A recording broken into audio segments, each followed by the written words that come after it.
Join us as we uncover the details of 5 of the most unusual deaths ever recorded. Bizarre, tragic, and deeply unsettling. From freak accidents to unimaginable twists of fate, these true stories reveal how fragile and unpredictable life can truly be. As these cases prove, sometimes truth is more chilling than fiction.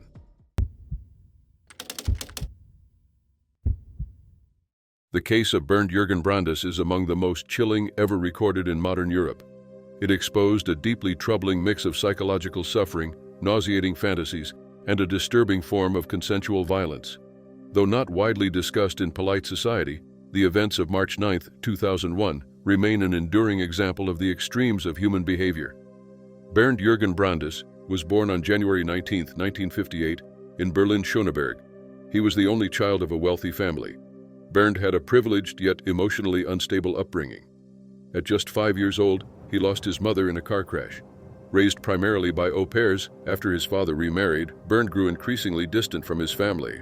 Psychologist Klaus Michael Bayer later suggested that his strained relationship with his stepmother and the unresolved trauma surrounding his mother's death contributed to a deteriorating mental state and atypical fantasies. Despite personal turmoil, Bernd was gifted academically. He held a prestigious position at Siemens, where he earned a 6-figure salary. But professional success masked deep interpersonal difficulties. His father severed ties after Bernd came out in 1990, a rejection that further isolated him. He experienced failed romantic relationships, including a broken engagement with a woman after an affair with a man. Though he continued to seek companionship from both men and women, those close to him described Bernd as emotionally unfulfilled and increasingly detached. Over time, his sexual interests evolved into troubling territory. Between 1995 and 2000, Bernd solicited male sex workers for acts involving pain, including requests to simulate mutilation. In early 2001, Bernd connected with someone who seemed to share his peculiar interests. Armin Meiwes, a 42-year-old computer technician from Rothenburg, had long harbored fantasies of killing and consuming another person. Bernd, suffering from his own internal torment and seeking castration, entered into a dialogue with Meiwes that grew increasingly explicit and detailed. Over the course of a month, they exchanged messages almost daily, forming a disturbing pact. Meiwes would amputate Bernd's and eventually take his life, all with consent. On March 9th, Bernd traveled from Berlin to Meiwes' home in Wüstefeld. He had cleared out his belongings, sold his car, and left a note assigning his property to his boyfriend of 3 years, Renee J. That evening, after hours of physical intimacy, they prepared for the act. Bernd consumed a combination of sleeping pills and cough syrup, reportedly to dull the pain. Meiwes first attempted to bite off Bernd's but failed. Using a sharper kitchen knife, he successfully amputated it. Bernd screamed in pain but was reportedly disappointed that the sensation wasn't as intense as he had imagined. The pair attempted to eat the severed organ, first raw, then cooked with spices and Bernd's own fat, but it was overcooked and inedible.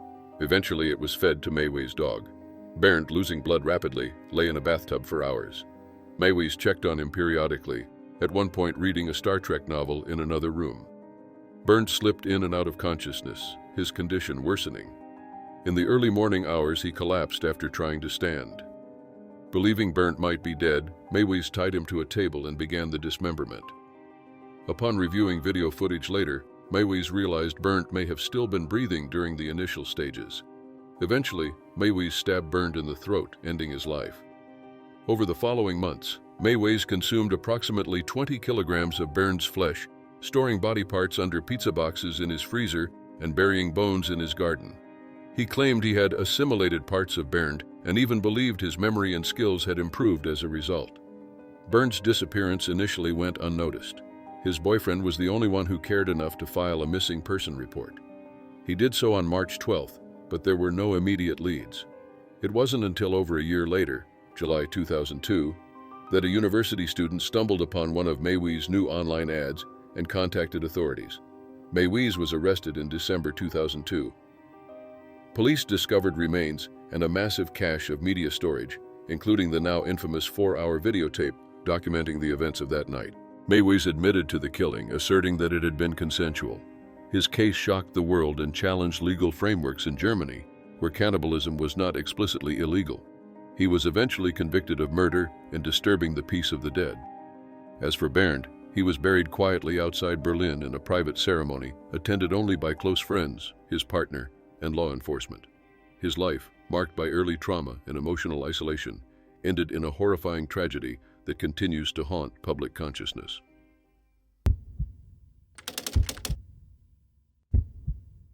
On May 13, 2008, a routine afternoon in Cranbrook, British Columbia, turned into an unimaginable tragedy. A young man's life was ended in a freak, almost incomprehensible accident, capturing international attention and leaving a community and a family shattered.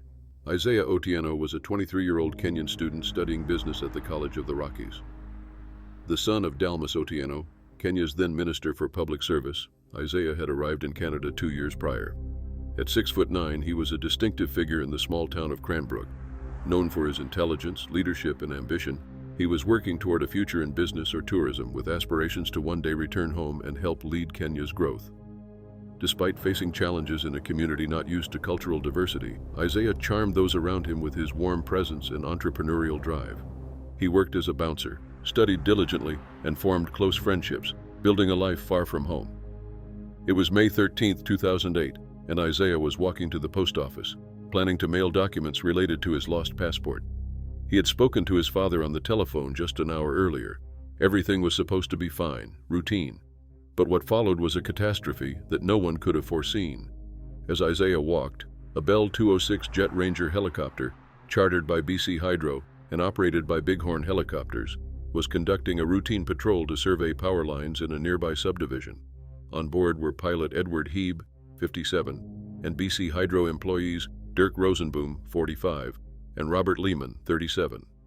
Witnesses later reported that the helicopter began flying low and appeared to struggle, circling a local church before plummeting toward the ground. In those final seconds, the pilot attempted to steer the craft clear of homes, ultimately descending into 10th Street South, directly onto Isaiah. Isaiah was struck without warning. Witnesses said the aircraft hit him and dragged his body along the pavement before erupting in flames. Many believed he was wearing headphones and listening to music, which may have prevented him from hearing the sputtering aircraft or the frantic attempts by others to warn him. Some said that if he had stepped just a few feet to the side, he might have survived, but he never saw it coming. The crash killed everyone instantly. The helicopter burst into flames, leaving debris, scorched pavement, and thick smoke in its wake. Those nearby rushed to help. One man even tried to smother the flames on Isaiah's body with his shirt, but it was too late. In the aftermath, the town was gripped by grief. The same grief reached across continents. Isaiah's family, including his parents and Kenya's High Commissioner to Canada, traveled to Cranbrook. A memorial service was held at the College of the Rockies, where staff and students remembered Isaiah as a bright, promising young man, a quiet giant. His father, devastated, called for a thorough investigation and appropriate compensation, though he acknowledged that nothing could replace the loss of his son. The Transportation Safety Board began an intensive investigation. With no flight data recorder on the helicopter, inspectors focused on the engine, which remained mostly intact despite the fire. Engine failure was quickly suspected, though determining the precise cause proved challenging. Isaiah's left behind a silence where ambition and hope once lived, a hole in a family, and a question that still lingers. How could something so random, so devastating happen to someone simply walking down the street?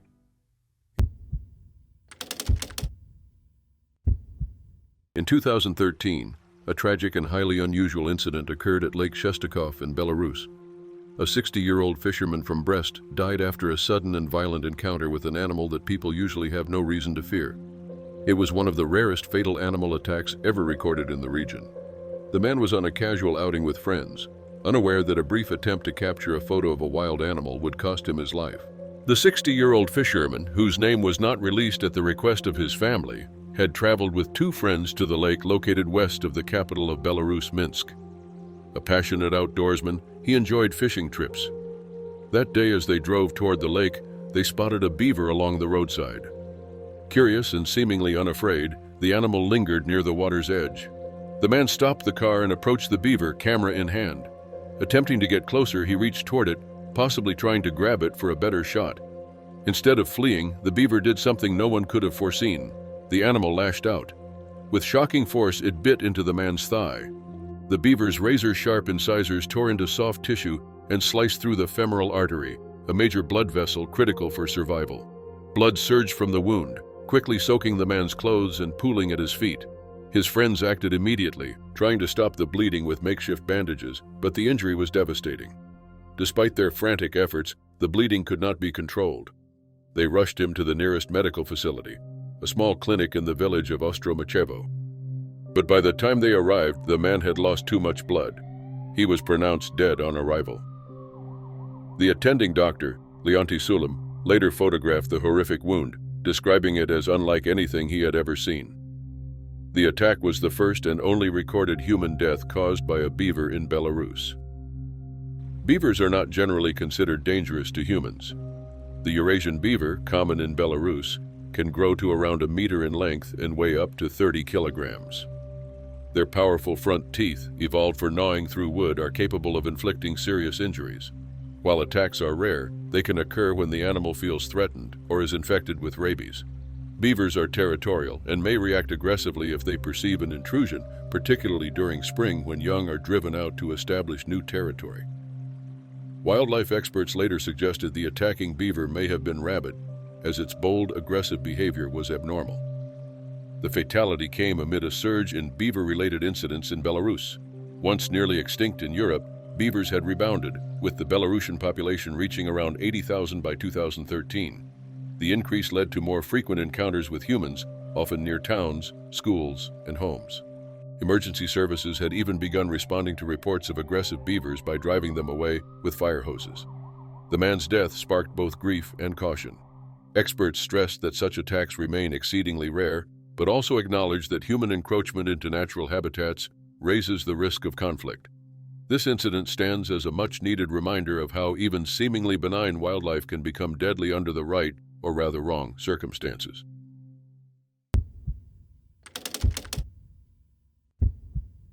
As a surfer, Mikala Jones seemed untouchable. When news of his sudden death began spreading in July 2023, the world of the sport was thoroughly shaken.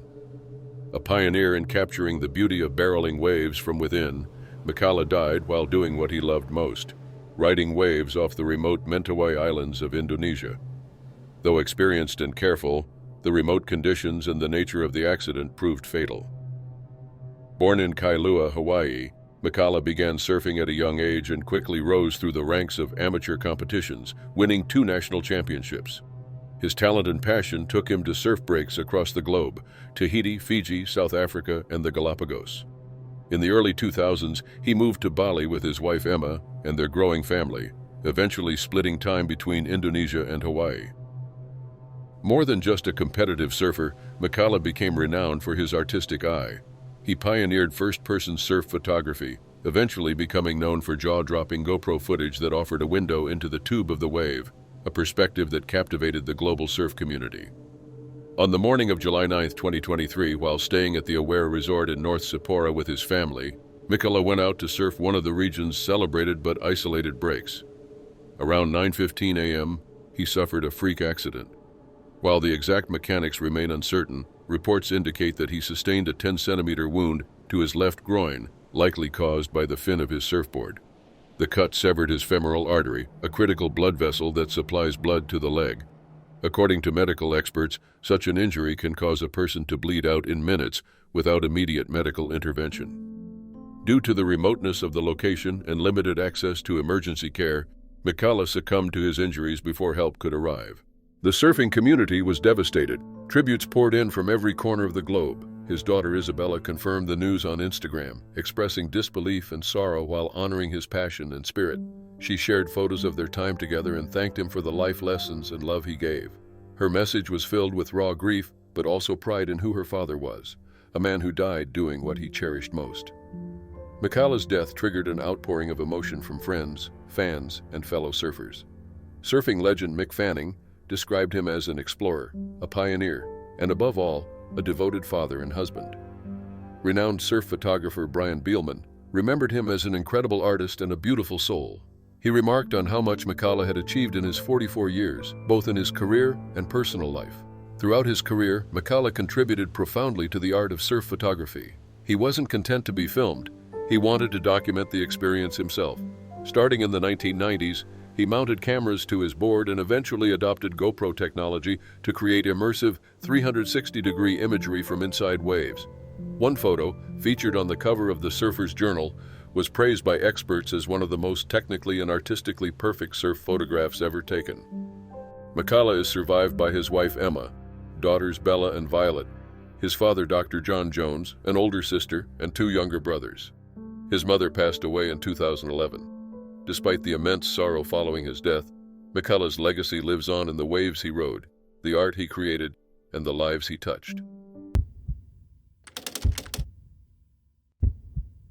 On a quiet Monday morning in March 2015, an Easter tradition rooted in love and remembrance took a devastating turn. At St. Joseph's Cemetery in Throop, Pennsylvania, a man lost his life in a tragic and deeply unusual accident that has since reverberated through the local community. What began as a peaceful visit to honor a loved one ended in unimaginable heartbreak. Stephen Wojtak, 74, was a devoted husband and respected member of the Scranton community. Born in Throop, he was the son of the late John and Catherine Rabel Wojtak, but it was his grandmother Johanna Wojtak who raised him, a woman he considered his mother. Stephen graduated from Throop High School and served in the Pennsylvania Army National Guard. Before retiring, he worked as a chef at the Scranton State School for the Deaf, where his kindness and dedication left a lasting impression. A devout Catholic, he served as a Eucharistic minister, usher, and altar server at Mary Mother of God Parish at Holy Rosary Church. He was a former member of the Green Ridge Lions Club and found joy in golf and gardening. Alongside his wife Lucy, whom he had been married to for 46 years, Stephen lived a life marked by quiet devotion to his faith, family, and community. Each year, Stephen and Lucy visited St. Joseph's Cemetery multiple times, including during Easter, to tend to family graves. Their visits were acts of quiet reverence. On this particular Monday in 2015, they continued their ritual of tying a wooden cross to the headstone of Stephen's mother-in-law. As Stephen knelt at the front of the monument and Lucy worked from behind, tragedy struck.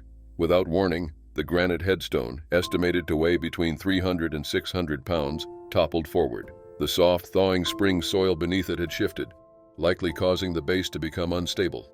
Stephen was struck in the head and crushed beneath the stone. Lucy, just feet away, could only watch in horror. Her cries for help drew the attention of cemetery caretaker Ed Kubelis, who was nearby. Kubelis rushed to the scene but was unable to lift the stone. He immediately contacted emergency services. Despite the swift response of police and coroner officials, it was too late. Stephen died at the scene from his injuries. Authorities and first responders remained at the cemetery for several hours. The incident was ruled a tragic accident, and police emphasized that such events, while rare, can occur when the ground thaws and shifts in early spring. Patrolman Scott Romanchik explained that weather-related changes and the deterioration of adhesives holding headstones can lead to instability. Kubelis noted that stones occasionally tip over under these conditions, especially in older cemeteries. The community response was one of profound sorrow. Bishop Joseph C. Bambera of the Diocese of Scranton described the incident as unimaginable, a stark reminder of how quickly life can change. The Wojtak's consistent presence at the cemetery had not gone unnoticed. Their annual visits, prayers, and decorations were quiet acts of devotion that spoke volumes about their character and values.